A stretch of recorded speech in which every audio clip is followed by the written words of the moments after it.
Hey guys, can everybody hear and see me? Give me hello. Hello, hello, hello. I hope you are all well, guys. How are you? How are you? Thank you. Tired. Oh, same. And I wasn't even working today. Oh, I've been off. I don't even know how this works. Like you have a day off and you're still tired. It doesn't work, does it? That's okay. Just have some coffee. You will be okay. Actually, I probably wouldn't recommend coffee, you know, kind of like when you actually probably need to go to bed early, but coffee, yeah, you can't sleep then. But I'm a person who doesn't really sleep very well anyway. Okay, guys, I'm going to give it a couple more minutes for everyone else just to join, and then we'll get started on this session, if that's okay with you guys. I can still see the numbers of the people joining. I can still see the numbers increasing, so I'll give it a couple of minutes and then we'll get started, guys. I need sleep to function.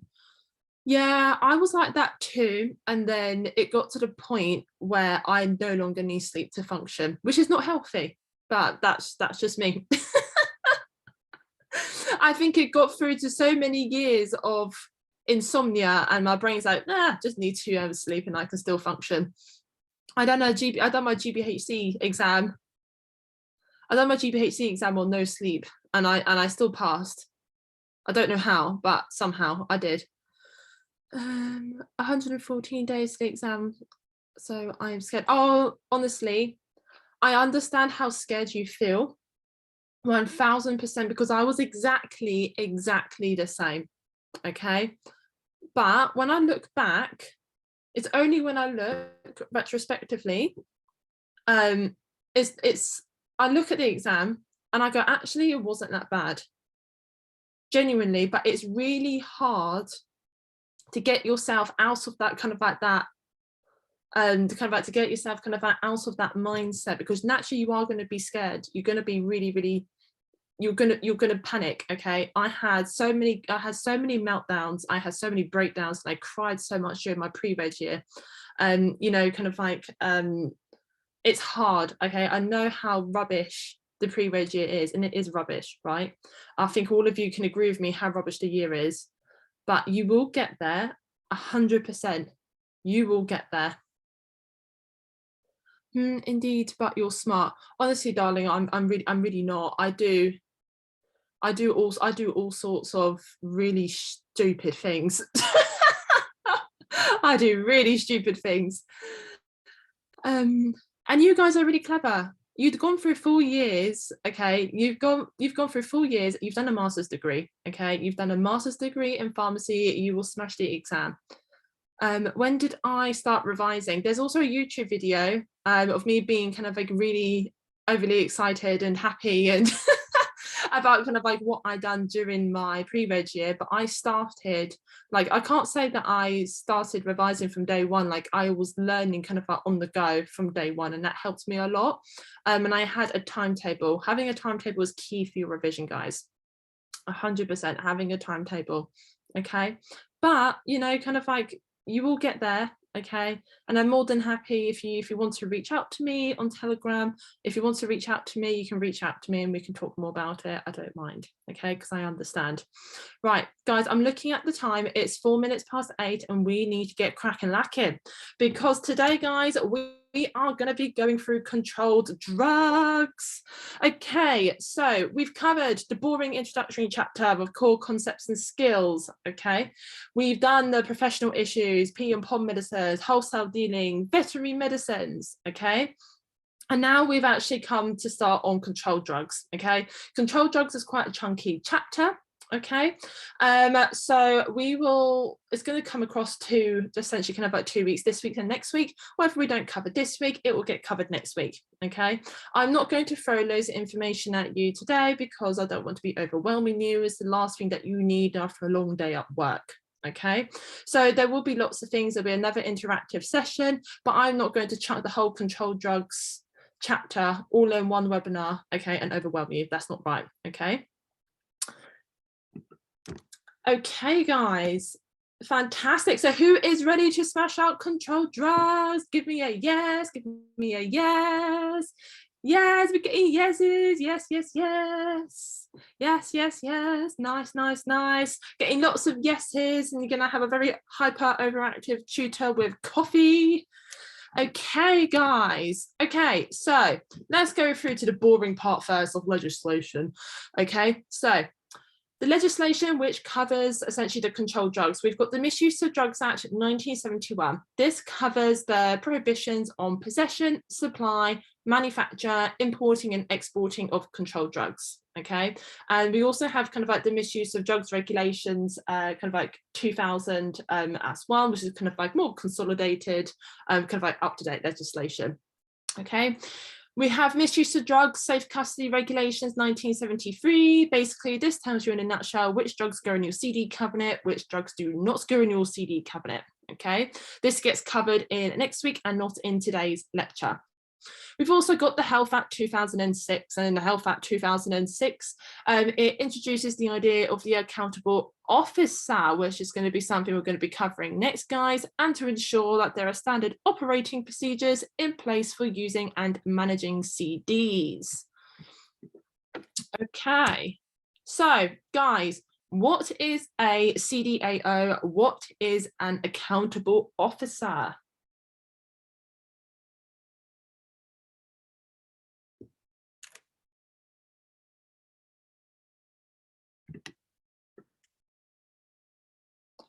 Yes, someone who oversights CD management. Legal dude who oversees everything CDs related like destruction. Legal dude, I like that term. Smashing, smashing, smashing.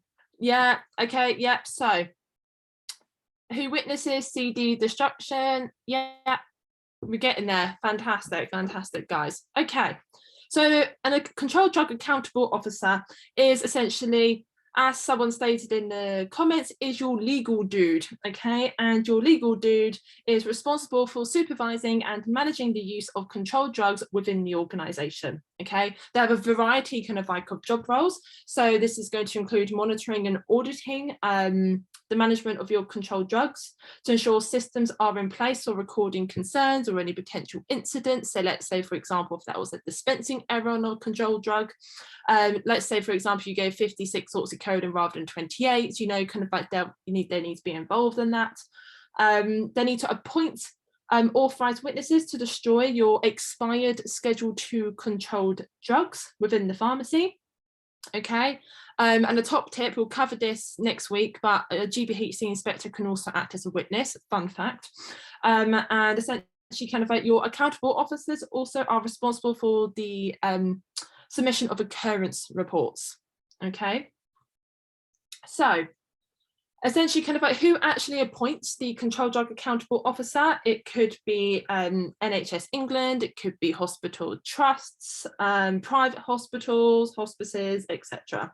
Okay, but the next question that you may want to ask me is that it's a common question that I get asked quite a lot actually, is in terms of, well, when it comes to inspections, who does it? Is it the controlled drug accountable officer? It's not. If you have a GBHC inspection, it will be the GBHC that will kind of like do the inspection of the controlled drugs. Is that okay with everybody so far? Give me a one, give me a one. Beautiful. Fantastic. We're getting some ones through, getting some ones. Nice, nice, nice, nice, nice. Beautiful, fantastic. Okay, guys, here comes kind of a bit of the long dreary part, I suppose. How many classifications of controlled drugs are there? Boom, straight in there with an answer. Five. Well done, well done. Smashing. Okay, so there are 5 classifications of controlled drugs. Fantastic. Can you give me any examples? Give me a bit of a brainstorm, guys, in the chat. Let's get your brains working after a long day at work and you're probably tired. So let's, you know, kind of like, let's get your brains working. Let's get this active recall Fantastic. Temazepam. Yeah, temazepam, schedule 3. Methadone, schedule 2. Correct. Tramadol, schedule 3. Beautiful. Amphetamine, zopiclone, schedule 4. Gabapentin, schedule 3. Phenobarbital, yep, schedule 3. Pregabalin, schedule 3. Beautiful. Fantastic, fantastic. Oxycodone, schedule 2. Yeah, we've got morphine. Codeine, schedule 5. Nice. Buprenorphine, schedule 3. Fantastic. Cocaine, schedule 1. Fun fact, did you know you can actually give a cocaine nasal spray for the treatment of epistaxis? I was absolutely flabbergasted when I saw that in the controlled drugs cupboard I think it was in Maidstone Hospital, actually, when I was doing a cross-sector placement there. During my pre-reg, I thought, what on earth? Why do you have cocaine in your cupboard? But I found out it is for the treatment of epistaxis. Fun fact. Methylphenidates, yep, schedule 2. Beautiful. Okay, guys. Yes, fentanyl, schedule 2. Well done. Okay, so we've got schedule 1. Okay, schedule 1, it's called the schedule 1 CD lick POM. Okay, and the reason why it is called a CD lick POM, so lick is going to be short for license, and that basically means that in order to be in possession of a schedule 1 controlled drug, you need to have a home office license. Okay, examples include hallucinogenic drugs. Okay, for example, like your LSD. Okay, ecstasy-based substances and cannabis. Okay, don't get this confused with your cannabinoid kind of like medicines, which we'll be covering next week. Okay, but kind of like if it's like the, you know, cannabis that you see kind of like gets dealed on the streets, or you have someone in your pharmacy that walks in absolutely stinks of the stuff, yeah, schedule 1. Okay, is that okay with everybody so far? Give me a 1, give me a 1. Smash him. Loving the cartoons. I know. It's great. I thought of LSD and I thought of hallucinations, and I started doing this stuff. What I do in my spare time. Okay, and we have got schedule 2. Okay, this is going to be classed as your CD POM. Okay, because you know, prescription only medication, CD, it hasn't got anything special about it. You know, in terms of we're talking about safe custody, we'll talk about that next week. Okay, because we've got 2 weeks of controlled drugs. Okay, so schedule 2 controlled drugs. They include things that you've already said in the chat. They include things like your opioid medicines, you know, diamorphine, morphine, your methadone, oxycodone, pethidine, you know, your amphetamines, which are going to be like your stimulants, okay, mainly for the treatment of ADHD, for example. Quinolabarbitol, so sacubitril is a schedule 2 controlled drug. Cocaine is a schedule 2 controlled drug. That's why it can be used for the treatment of epistaxis, the cocaine nasal spray. Ketamine is also a schedule 2 controlled drug. Some cannabis-based products, okay, for medicinal use in humans. Okay, so once again, the cannabis-based stuff that we'll be covering in much more detail next week. Okay.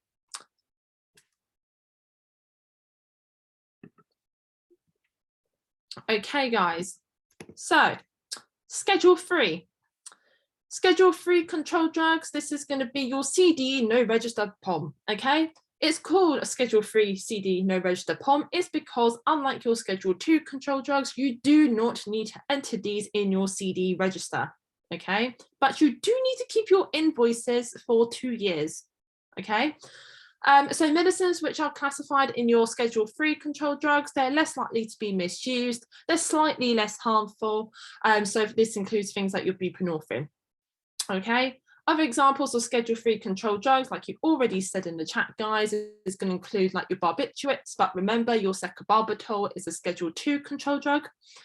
You've got your buprenorphine, so that could be like your sublingual tablets, your 2 mg, 8 mg tablets. Gabapentin, pregabalin, tramadol. You also have things like your midazolam, temazepam, etc. Okay, that was a question that's come through. How long do we need to keep invoices for? 2 years.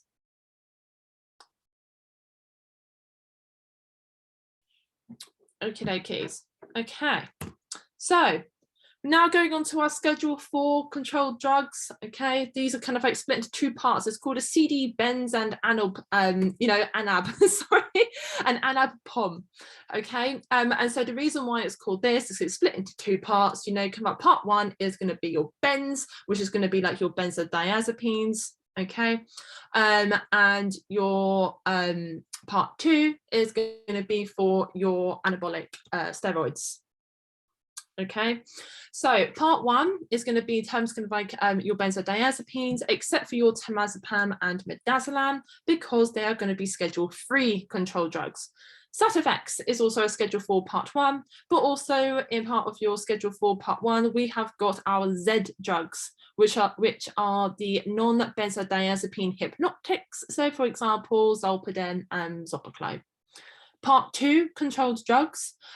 These are going to be your adrenergic and anabolic steroids. Okay. Okay, safe custody gets covered next week, guys. So we'll cover safe custody next week. So essentially, kind of like, for example, kind of like your somatropin. Okay, your anabolic steroids are going to be kind of like your Schedule 4 Part 2. Okay, so Schedule 5 controlled drugs, these are going to be called your CD invoice POM/P, and this is because we've got the word invoice in there, essentially INV, which is short for invoice, is because like your Schedule 3 controlled drugs, you are legally required to keep your invoices for a period of 2 years. Okay, these are going to be like your lower strength controlled drugs, so for example your codeine, Folcodine, and your Oromorph oral solution, which is going to be your morphine 10 milligrams in 5 ml oral solution. Okay, I've just seen a question in the chat here, guys, to say, do CD Schedule 2 require 2-year invoice retention as well? Not legally required. Keeping invoice for 2 years, do you mean like the Alliance invoices? Yes. Okay, so it could be Alliance, it could be Phoenix, it could be AAH. Okay, it could be Sangers if you're with Paydens, for example. There's other suppliers, but essentially they're the ones that I've always come across in my practice, because that's what we have in Kent. Okay, yes, spot on. Just Schedule 3 and Schedule 5 control drugs where you need to keep your invoices for 2 years. Can I see previous slide, please, for a second? Okay, guys, if that's okay with you so far, in terms of the different schedules of controlled drugs, can you give me a 1? Can you give me a 1?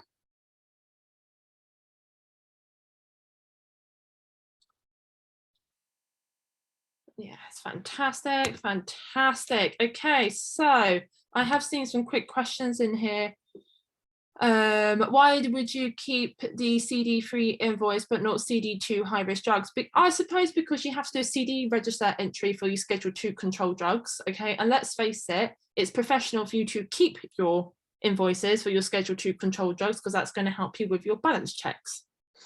So your CD, you kind of like, you need to have some form of trace kind of like of what's actually come into your pharmacy, okay, kind of like in terms of Schedule 3 control drugs. And the only way you're going to need to know that is going to be through your invoices. Okay, so Schedule 3 control drugs don't go in the register, so you keep the invoice.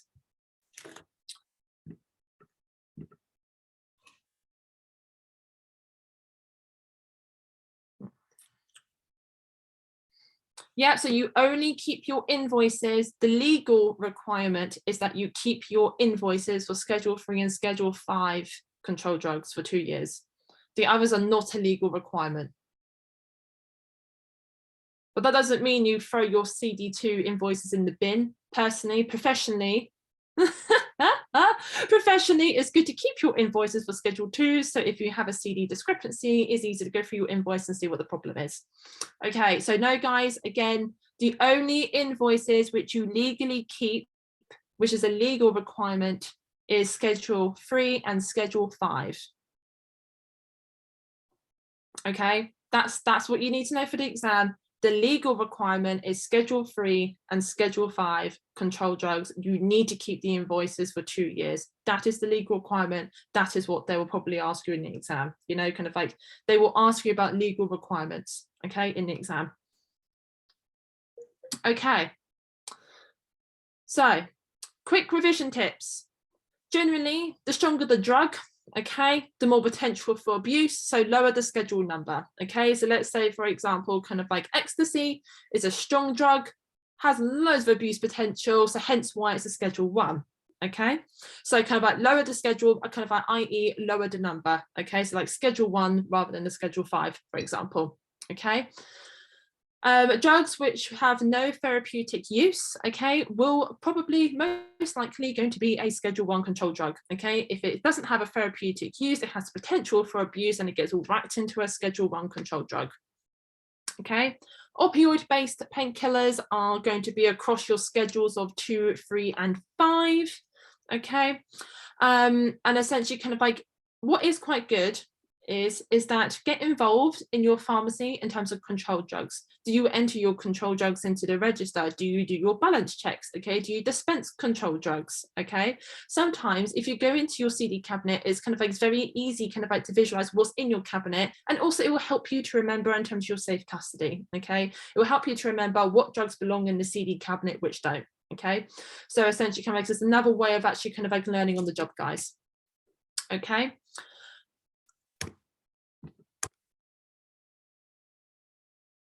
As a pre-reg, I hold the keys all day. So did I. So did I. Technically, they're meant to be in pharmacist's possession, but I did too. So various characteristics of controlled drugs, guys. Okay, here's kind of like a nice revision summary here for you. Okay. Additional prescription requirements, which we'll be covering a little bit later on in this webinar, is going to be only involves your Schedule 2 and Schedule 3 controlled drugs. Okay. The legal validity of the prescriptions, it's going to be 28 days, okay, for Schedule 2, Schedule 3, and Schedule 4 controlled drugs. And your Schedule 5 controlled drugs are going to be like every other POM, and that's going to be 6 months. Address to the prescriber in the UK only applies to Schedule 2 and Schedule 3 controlled drugs. Repeatable prescriptions, okay? I'm not talking about your repeat slips, you tick it and then you pop it into the surgery and get a new prescription. I'm talking about in terms of, let's say, for example, if it was a private kind of like controlled, if it was a private prescription, okay, and it says like, you know, it says that repeat 3 times, for example, okay, or if it was the NHS RA and RD kind of like repeat dispensing, okay, that only can be used for your Schedule 4 and Schedule 5 controlled drugs, okay. Schedule 2, Schedule 3, no in terms of repeatable, okay. Repeatable prescriptions does not apply to Schedule 2 and Schedule 3 controlled drugs. Okay, as we know, we covered before, guys, we've got our emergency supplies. You can only do that for Schedule 4 and Schedule 5 controlled drugs, and of course, except for phenobarbital for the use of epilepsy. CD requisitions, something that we're also going to be covering today, guys, and that's going to be your Schedule 2 and Schedule 3 controlled drugs. Keeping your invoices for 2 years, okay, as a legal requirement is going to be your Schedule 3 and Schedule 5, okay, and in terms of the can't get my words out now. But in terms kind of like of you need a license, okay, to import and export controlled drugs unless it's going to be a Schedule 5, okay, kind of like, or a Schedule 4 Part 2 for self-administration. Okay, guys, if that's okay, give me a 1, give me a 1, give me a 1 if that's clear for you guys, so we can move on. You can't see the last line on the slide. Is anyone else having that cut off?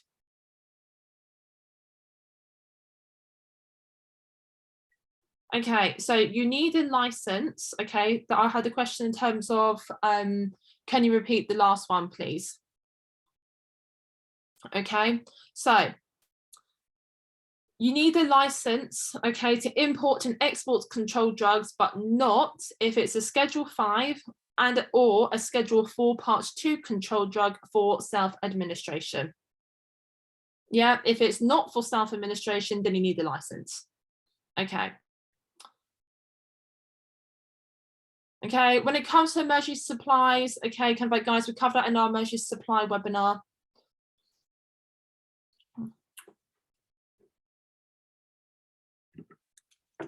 Okay, guys. Okay, possession of controlled drugs. Okay, Schedule 1 controlled drugs. Okay, possession.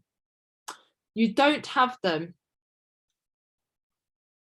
Do we not? Okay, I'm sorry. I've said this multiple times now, guys. I'm sorry, but the only legal requirement, okay, for invoices is for your Schedule 3 and Schedule 5 controlled drugs. Okay, that's the minimum legal requirement.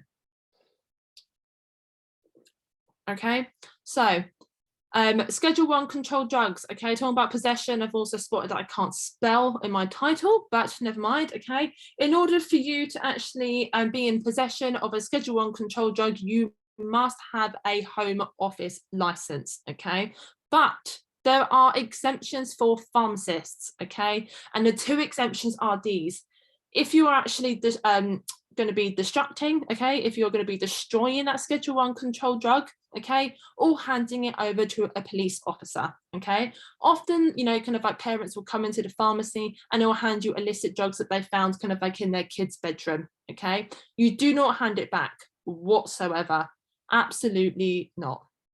Okay, so the exemptions for pharmacists to be in possession of a Schedule 1 controlled drugs like your LSD or ecstasy, for example, is that if you're going to be handing it over to a police officer or destructing or you'll be destroying that Schedule 1 controlled drug.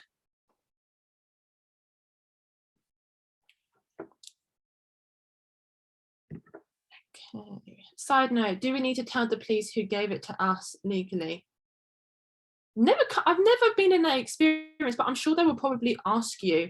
Okay, my personal tip would be is that if you're in a pharmacy, you don't give any names, okay, unless you have a warrant.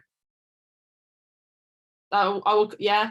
So kind of like that's a massive confidentiality problem. So we'll cover that in a lecture later on about other professional issues. Okay. But in terms of like often you'll have the police come into your pharmacy, they think they're a law to themselves, okay, and they say, well, I want to know this, okay. They need to either have a warrant or they need to have a letter from the chief officer in that police station. Okay. Other than that, you don't give them jack all. I know that sounds really bad, but essentially if you break patient confidentiality, you're in big trouble. Okay. Okay, so traveling with controlled drug, guys. Okay, if you're traveling for a period of less than 3 months, then you don't need a license. Okay, but obviously if you're traveling for more than 3 months, okay, then you are okay, kind of like if you're going to be traveling for more than kind of like 3 months, then you are going to need a license. Okay, it is advisory that you have a covering letter from your prescriber just to protect you when you're going into that other country, but also it depends on what country you're going to. I remember about the news about this lady with a load of tramadol going to Egypt or something, and she ended up being kind of like arrested. Okay, so check the additional requirements, and the best person to ask about that is going to be your travel agents, because that's their job at the end of the day. Okay. Right, is that okay with everybody so far?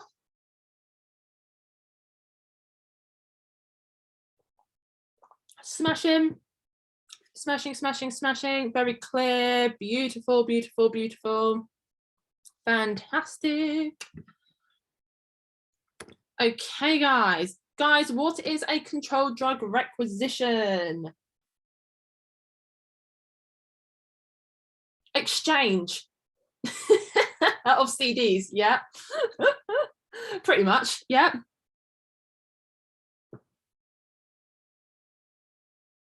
Yeah, it's going to be, yeah, you're going to be requesting controlled drugs. Yeah, clues in the name really, isn't it? Controlled drug requisition, what you can be doing, you're going to be requesting that controlled drug, yeah. Yeah, so it can include requesting from one pharmacy to another pharmacy. Yeah.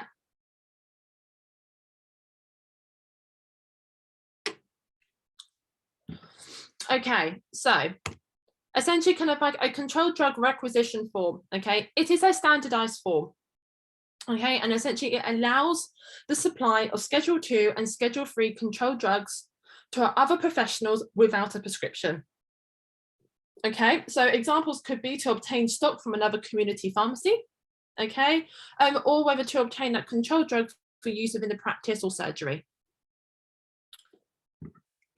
Okay, so guys, what are the legal requirements for a controlled drug requisition?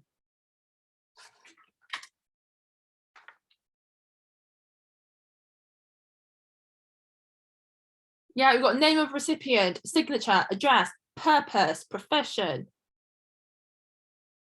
quantity. drug stuff.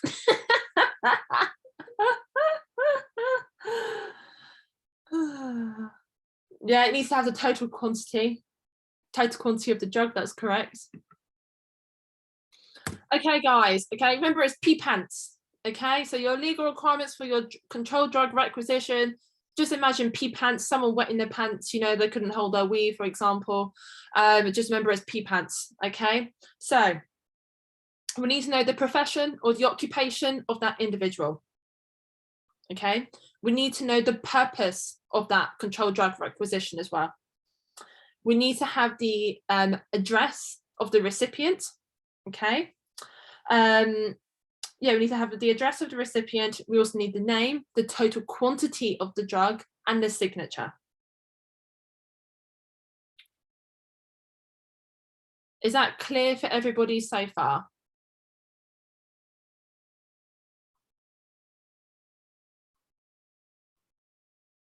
Yeah, so it's a controlled drug requisition. So this applies to Schedule 2 and Schedule 3 controlled drugs. Okay, so in terms of the question about devolved nations, okay, so for example, in England, the standardized form for a controlled drug requisition is a form called FP10 CDF, okay, and basically CDF stands for controlled drug form, okay, but in Wales, for example, you have a WP10 CDF, okay. In the exam, the GBHC is not going to be like, oh, if you're working in Wales, what is the specified form that you need to have for controlled drug requisition? Malarkey, okay? They are going to ask you what are the legal requirements on that controlled drug requisition, okay? Smashing. Okay, guys, is legal requirements for controlled drug requisitions, is that clear for everybody so far? Give me a 1, give me a 1.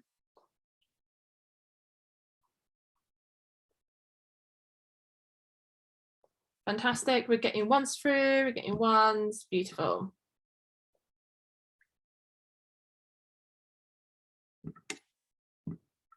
Beautiful, beautiful, beautiful. Okie dokies, okay, practice issues. Okay, if you have a fax of a controlled drug requisition, it's malarkey, it's not acceptable, okay? The law basically states that it needs to be written before supplying, and you need to have the ID of that professional, kind of like when they're collecting the prescription. They need to, essentially, when they're coming to collect that controlled drug requisition, they need to have ID, okay? It also states in the MEP in terms of exemptions, okay, and I need to edit this slide because it actually applies to both doctors and dentists, okay. So for an emergency, okay, for emergencies only, doctors and dentists, okay, can actually technically do a verbal controlled drug requisition, okay, but only in an emergency, okay, but they must give you the written controlled drug requisition within 24 hours. If they don't, that's their fault and not yours. Is that clear for everybody so far?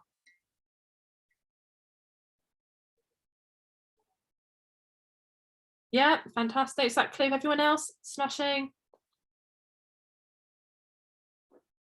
Please repeat. Okay, no, not a problem.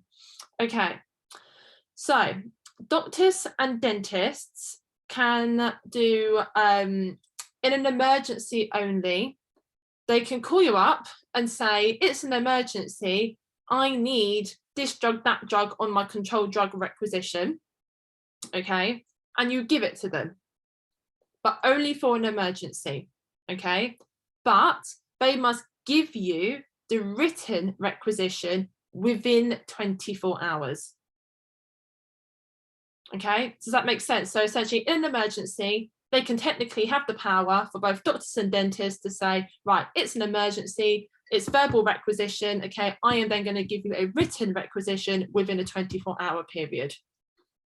And if they don't give you that requisition within 24-hour periods, that's their fault and not yours as a pharmacist. Is that now clear?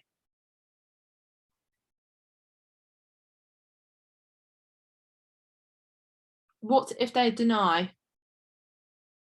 This is why you always make records in the pharmacy.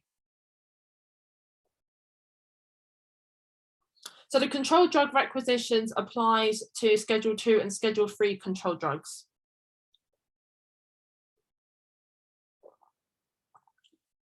Okay, if they, okay, let's say, okay, I'm not being like, in the nicest possible way, guys, it's going to be, I know you get like bad pharmacists, you get bad doctors, bad dentists, and you get good pharmacists, good doctors, and good dentists, etc. Okay, in every profession, you get good people and bad people, not just in professions, it happens in every job. Okay, it's the world.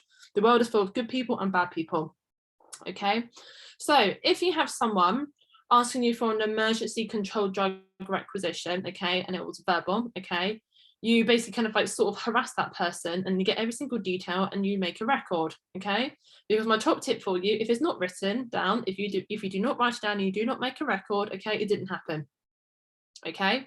If they say, no, I'm not giving it to you, I forgot to do a controlled drug requisition, or they start denying it, that is their fault anyway, okay? Because you would have a record in the pharmacy that you supplied it to that person, wouldn't you, on a PMR? Okay, so that's their fault. So they're the ones going to get in trouble and not you guys.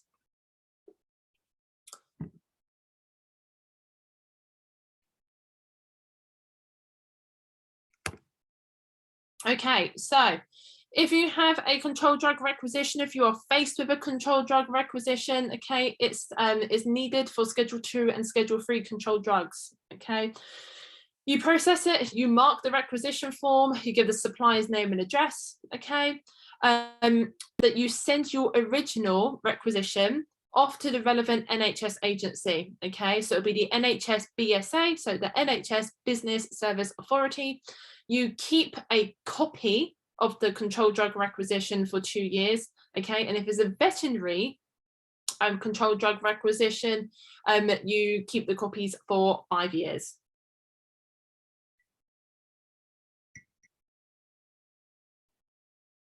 Okay, is that okay, everybody, so far? Give me a 1, give me a 1.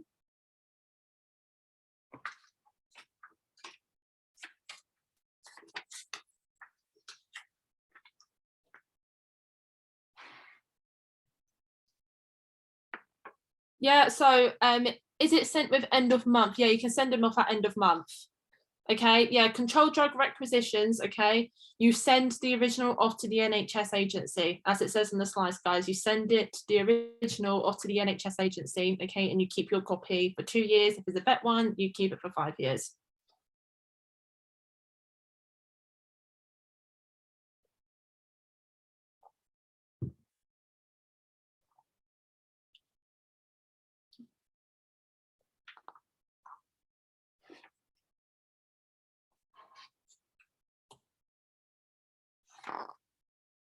No. Okay, no, vet ones you don't send off because you're not, is a vet one, okay? You never send anything off about a vet ones because vets are always private.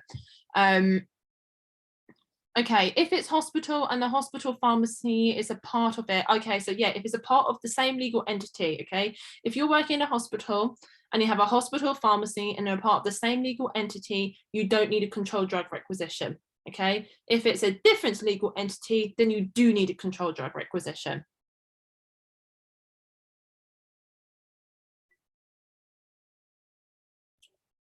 Yeah, smashing.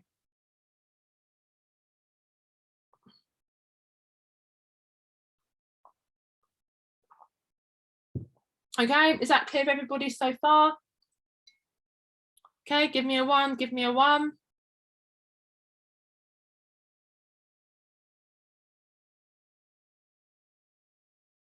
Smashing, smashing, smashing. Beautiful. Okay, midwife supply orders. Okay, midwives. Okay, midwives can actually kind of like request drugs. Okay, kind of like to be given to patients for the purpose of childbirth. What drugs can they request on the midwife supply order? Yes, pethidine. Yeah. Morphine, diamorphine. Beautiful. Spot on. Okie dokies, guys. Okay, so yes, okay, so they can actually request kind of like diamorphine, morphine, and pethidine, okay, to be given kind of like to women for the purpose of childbirth. Okie dokies, guys. Sorry, I've kind of skipped ahead a bit then. Okay, sorry. What are the legal requirements, okay, for a midwife supply order.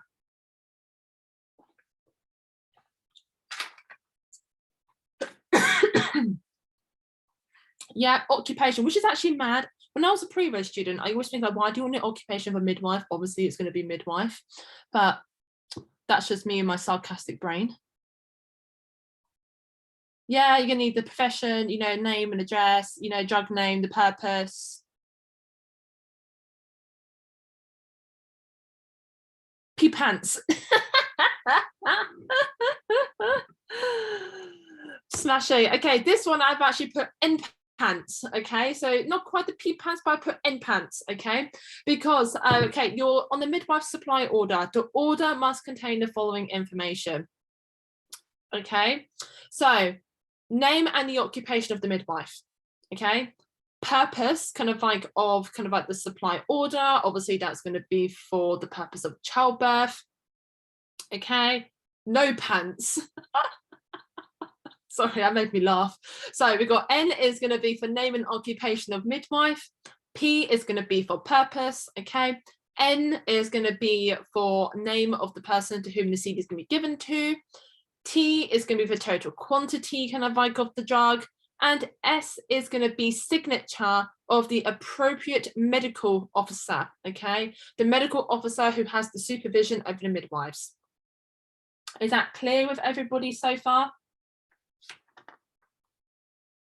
Smashing, smashing, smashing, smashing. Is that clear for everyone else, guys? Give me a 1 if it's clear.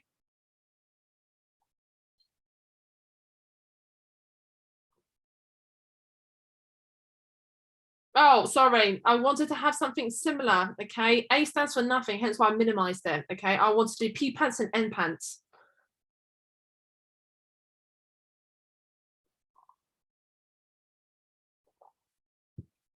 I'll be honest with you. I don't know, Claudia. So can midwife have another occupation but midwife?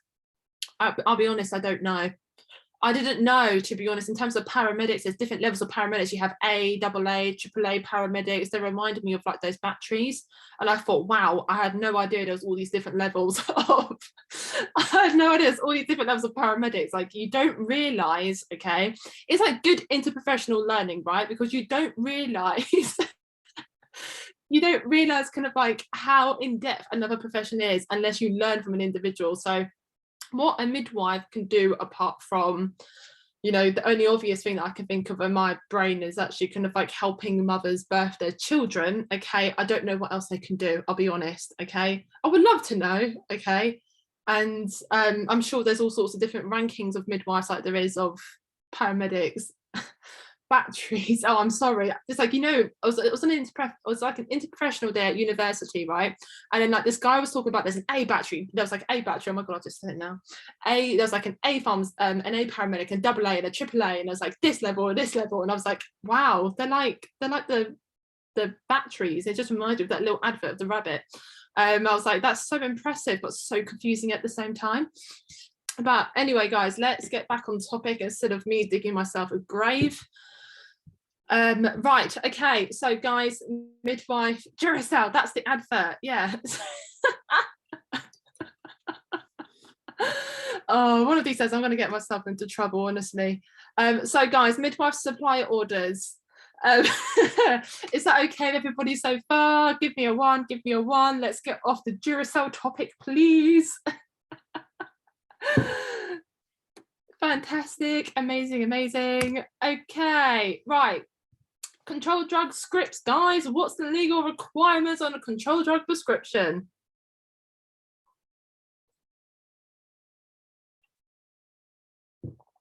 The usual quantity, words and figures.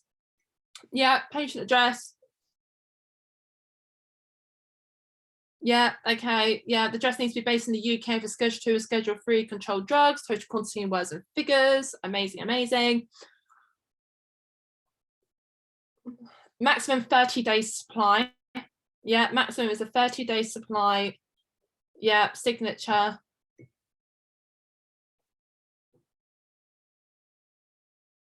Yeah, 28 days validity for Schedule 2, 3 and 4. Dental wording, installment wording, smashing, smashing, smashing. Fantastic. Okay, if you are a visual learner, here is my lovely NHS prescription kind of like that I've made for you. Okay, so of course we're going to need to have kind of like our normal legal requirements on our prescription. Okay, but the additional things that we need to make sure we have the patient's of course we're going to need the patient name and address.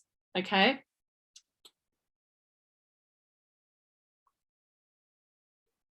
So no, a prescription is valid for, okay, a prescription is valid for 28 days, okay? For a human controlled drug script, the prescription is valid for 28 days, okay? The supply, okay, is maximum duration would be 30 days on a human script.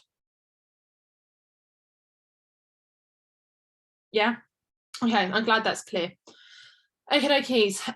Yeah, so yeah, of course we're going to need to have our, talking about our date side. Yeah, 30 days supply. Is it legal or good practice? Good practice. Okay, often you will see, find the perfect example of scripts which have longer than the 30-day supply is for the treatment of ADHD. Okay, because you know, kind of like they're very hard to get those appointments. I know you often give a 3-month supply of a medication. Okay, and then I get a checkup in 3 months. Okay. I once, when I was working in Boots, there was a different locum who refused to give more than the 30-day supply. The next day when I was working there, I had the mother screaming in my face, not fun, okay? So it's good practice to have the 30-day supply on a human controlled drug script, but it's not a legal thing, okay? So generally kind of like they'll need to justify why they would want to prescribe more than 30 days, okay? Okay, right, getting back on topic, guys. Okay, so of course we're going to need the patient name and address, our other kind of legal requirements and all that stuff. Okay, so we need to have our quantity. Our quantity is going to be the total quantity needs to be written in words and figures. Okay, we're going to talk about technical amendments in the next webinar. Dates 28 days. Okay, 28-day validity for schedule 2, 3 and 4 controlled drugs. Schedule 5 controlled drugs is going to have a validity of 6 months. Adjusted a prescriber, okay, and of course adjusted prescriber needs to be based in the UK for schedule 2 and schedule 3 controlled drugs.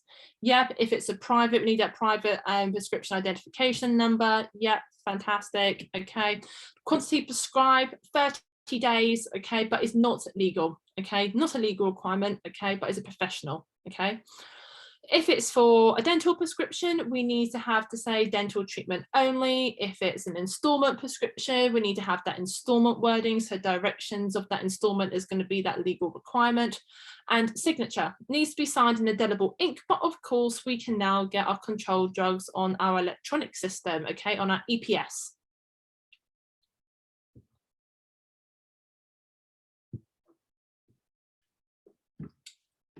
Okay, the dose, okay, it needs to be clearly defined. Okay, we're going to cover that in a second, so it gives you kind of like a bit of a better understanding in terms of what a clearly defined dose is. So things like when required is not acceptable. If it says like take when required or PRN, you know, kind of like something basic, or use as directed by your prescriber. Okay, it's my favorite one. That's not acceptable legally. Okay, if there's more than one form, the form has to be stated. Okay, abbreviations are acceptable. So if it was like morphine 10 milligram tabs or morphine 10 milligram MR caps, okay, kind of like those abbreviations are acceptable because you can identify what it is. Okay, same with the strength. If there's more than one strength available, you need to kind of like state what the strength is. Okay, and of course I told you about the dental and installment, but of course if it's a veterinary controlled drug script, it will need to have the declaration to say that the drug or the medicine is for an animal under their care. Okay, is that clear of everybody so far? Give me a 1, give me a 1. If there's other drugs on the script, not CDs, are those other drugs 6 months, or is it the whole script that is 28 days? Okay, let's say, for example, you have Zopiclone, okay? You have Zopiclone on, I don't know, and paracetamol on the same script, okay? You can process, and it's past the 28-day expiry, you can process your paracetamol, but not your Zopiclone. You tell the patient that the Zopiclone is expired, and if it's an electronic prescription, it won't let you process the Zopiclone, it will automatically ND it, if that makes sense. Okay, so legal requirements on controlled drugs, scripts, is that clear for everybody? Give me a 1, give me a 1.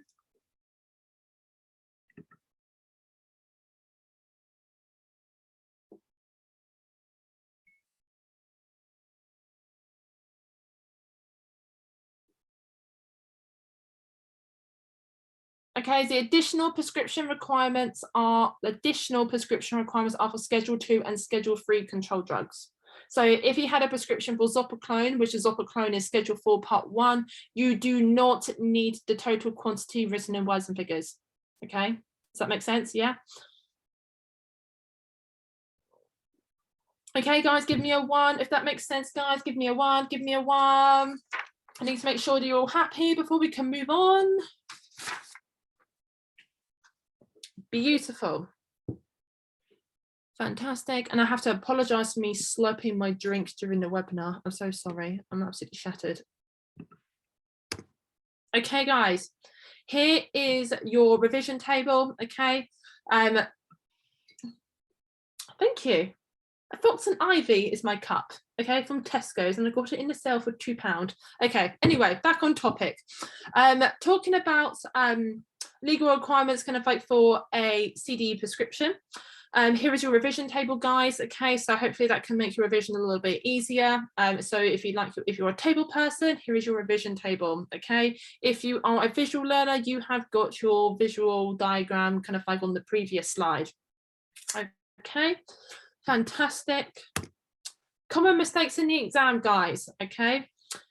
Your prescriptions are valid for 28 days, but your quantity kind of like that should be prescribed is for 30 days. But remember, it's not a legal requirement, it's professional. Okay, just make sure you don't get those mixed up. It happens quite a lot.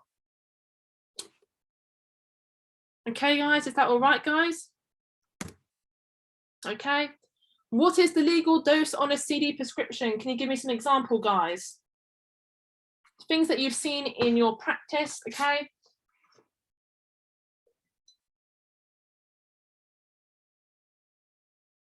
Yeah, 1 is directed. Yeah, it has to say kind of, you need to have some form of quantity kind of like in the dose, okay? Yeah, you need to have some form of quantity. Saying take 3 times a day, not legally acceptable. If it says take 1 3 times a day, acceptable, okay? If the prescription says take as directed, not legally acceptable, but if it says take 1 as directed, that is legally acceptable because there is a quantity of the tablet, you know, kind of like within the dose, if that makes any sense. Sorry, didn't get the last slide. Did you want me to go back a slide?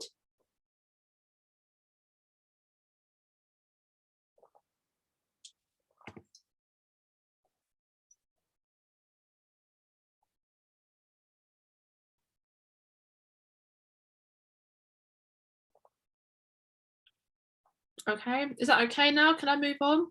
Because I've got quite a bit to cover and it's, yeah.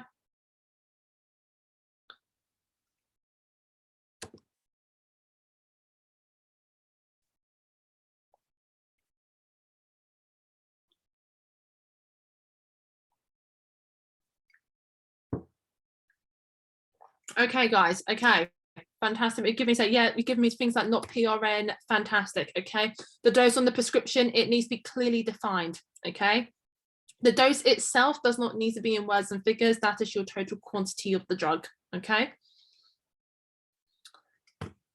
Okay, so guys, which one of these is legal? Which one of these doses is legal? So if you had a prescription for, let's say, Mr. Gohill, we use him quite a lot, don't we? Mr. Gohill comes into your pharmacy, okay, and he has a prescription of Matchafen 12 microgram patches, okay, which one is legal?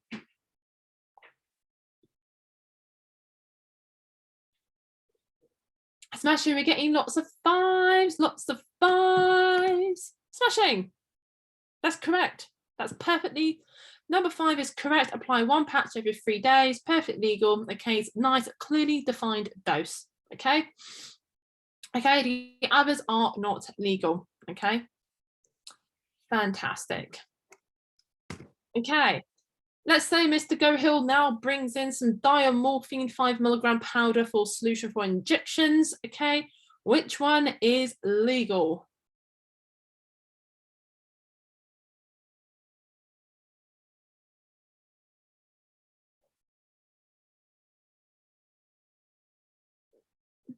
Okay, we're getting some 2s, got a 3.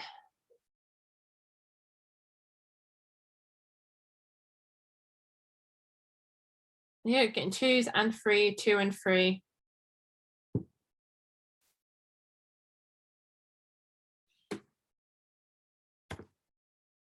Okay, fantastic. 2 and 3 are legal, okay? But also, remember, what I had here, we had the total quantity, okay? The total, yeah, basically kind of like the total quantity kind of like here was just 5, okay? Remember, the total quantity needs to be written in words and figures under your technical amendments, which we will cover next week, guys. Is you can write it kind of like just 5, you know, kind of like in words on your prescription, but we'll cover that next week, okay? So number 2 and number 3 are perfectly legal.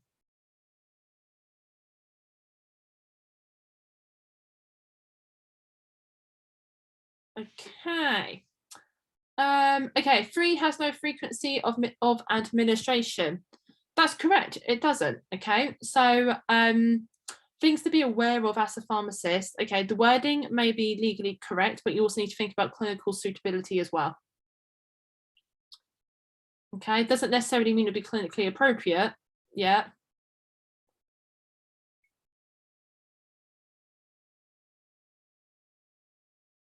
Okay, so the dose you don't need to write in words, okay? The dose you don't need to write in words. If you're doing your questions, you have to write 2.5 milligrams in words, right, in this scenario, even though it's correct.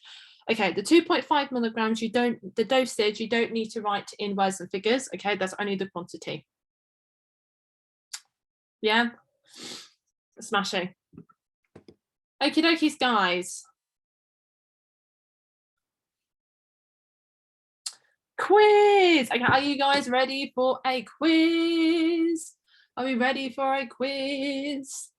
Yes, yes, yes, yes, yes. Amazing, amazing. I'm loving this. You guys are getting so excited for quizzes. Ah, smashing. Okay, here's your first question, guys.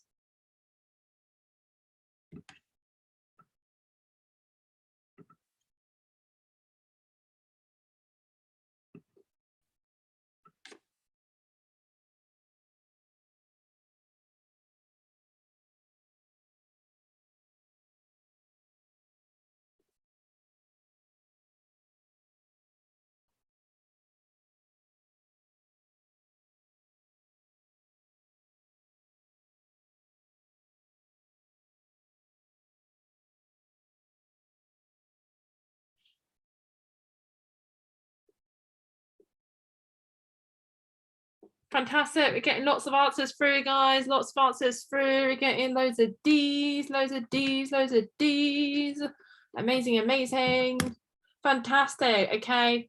That is correct. Okay. D is correct. Okay. So the prescription is valid for 30 days. That's a load of malarkey because the prescription is going to be valid for 28 days. Beautiful. Okay. Smashing, smashing, smashing. Well done, guys. Well done, guys. Here is your next question.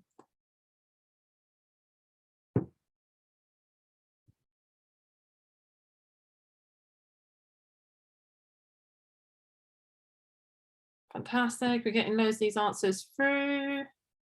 Amazing, amazing. See, you guys are smart. You're going to smash this exam.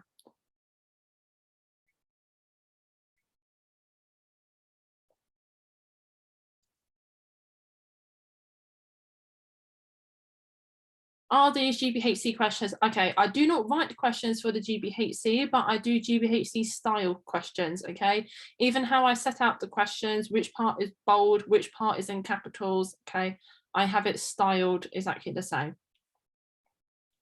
So I cannot tell you if this question is going to come up in your exam. Unfortunately, there's no way of me telling that, okay? But I write my questions how I kind of like the questions that were like in my exam, if that makes any sense. Yeah.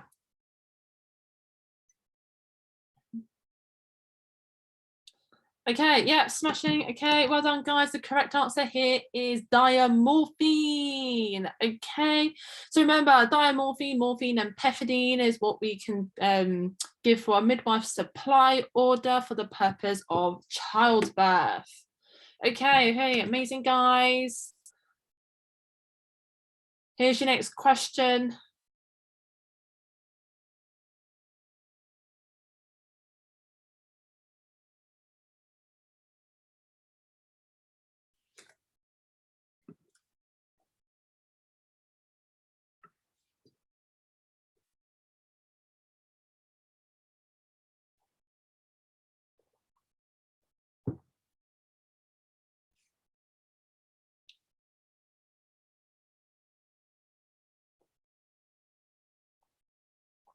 Fantastic, lots of answers coming through here, guys. Yeah, fantastic, spot on, spot on. Okay, yes, of course, it is going to be our Schedule 3 and Schedule 5 controlled drugs that we are legally required to keep those invoices for 2 years. Okay, fantastic, well done, guys.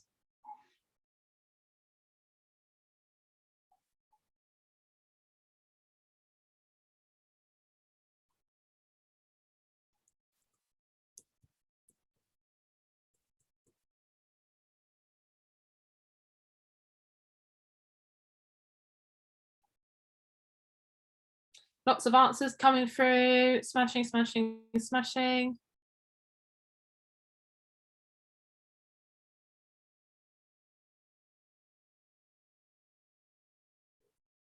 Amazing, amazing, amazing. And of course, ketamine belongs to Schedule 2, okay? It's a Schedule 2 controlled drug, okay?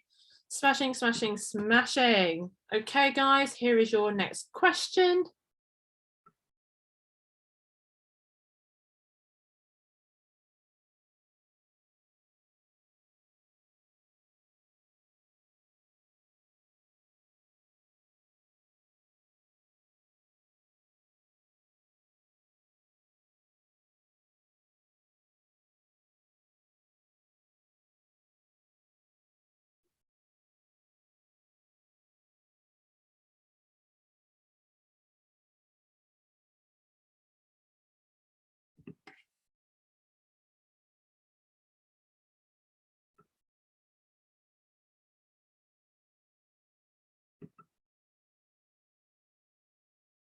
Smashing, getting lots of correct answers here.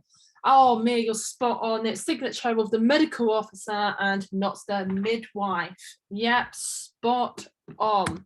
Okay. So yeah, when it comes to your midwife supply order, remember the signature is not from the midwife, okay? And the signature is not from the midwife, it has to be from the medical officer, okay? And, you know, kind of like the medical officer is either a doctor, okay, which is authorized by the local supervising authority, or the person appointed kind of like by the local supervising authority, okay? Yes, this is the end pants, okay? Or also call it no pants, okay, if you would want to call it no pants rather than end pants, even though O wouldn't stand for anything. But yes, this is end pants, okay. P pants is controlled drug requisition, end pants is your midwife supply order.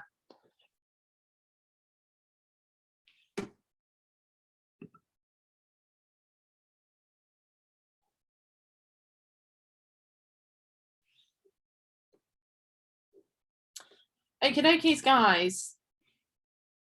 Okay, amazing, amazing. Okay, thank you very much for coming today in this evening's webinar. Okay, I hope you found it very useful. Okay, we will be finishing off controlled drugs next week, guys. I will see you guys tomorrow because we're going to do neurology, something I probably need some neurology help. Tips on memorizing Schedule 4 versus Schedule 5. Okay, so Schedule 4 controlled drugs, the way I always remember is that the clues are kind of like in the name of the schedules, okay? So, you know, you've got kind of like the Schedule 4, you've got Benz, it's called your CD, Benz, and Anab, POM, okay? Which is going to be your benzodiazepines and anabolic steroids, okay? Sorry, meant 3 versus 4. Okay, main things to remember with Schedule 4, controlled drugs.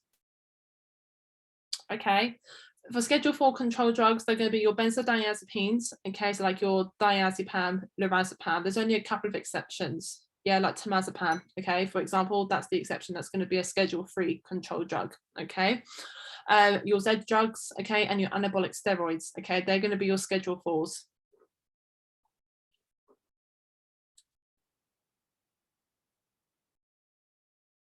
If I can make a mnemonic for all CD scheduled drugs, it would be great. I will give it a challenge. Okay, I give it a challenge. I'm not too sure if I'll be able to make a word out of all of the drugs, but I will certainly give it my best shot. Okay, I'm just thinking in terms of if I go back on my slides. I'm not too sure if I'm going to be able to make a word, but I'll give it a shot. Okay, I'm not going to promise anything. So let's say, for example, Schedule 3. Like that's gonna sound like baby language, doesn't it? I will think of something. Okay, so I will give it a shot, but I am not going to promise anything just in case I flop. Okay.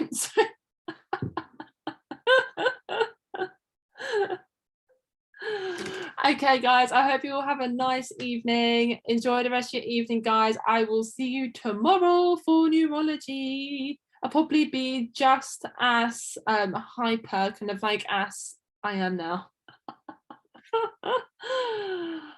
Oh, okay, guys, have a nice evening. Okay, see you later, guys. Okay.